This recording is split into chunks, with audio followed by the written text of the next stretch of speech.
Rain lily, হলুদ এবং গোলাপি রেইন লিলি বৃষ্টি হলেই যেই ফুলগুলো ফুটে থাকে।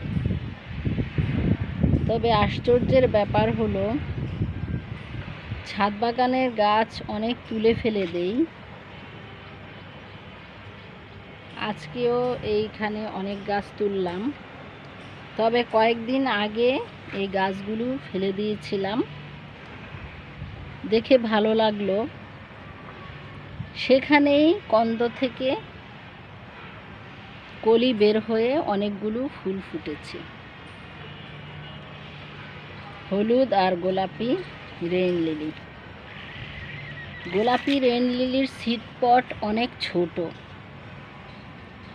আর হলুদ রেইন লিলির সিড পট অনেক বড়। এইখানে বীজ ঝরে গিয়েছে, আর এইখানে একটা সিড পট আছে। অনেকগুলো বীজ থাকে, মিনিমাম 30-35টা বীজ এটার ভিতরে থাকে, কিন্তু গোলাপিটার একটু কম হয়।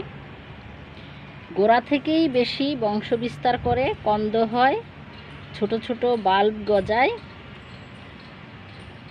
বাল্বগুলো ছোট থাকতে রসুনের মতো দেখা যায়, অনেকে রসুন ফুল বলে।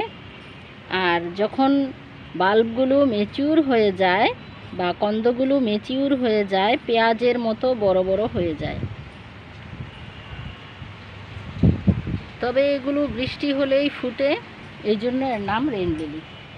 ফেলে দিয়েছিলাম, কিন্তু ফুটে যে ছাদের শোভা বর্ধন করেছে। এই গাছগুলো লাগাতে পারেন বাগান পরিবেশ সুন্দর রাখার জন্য।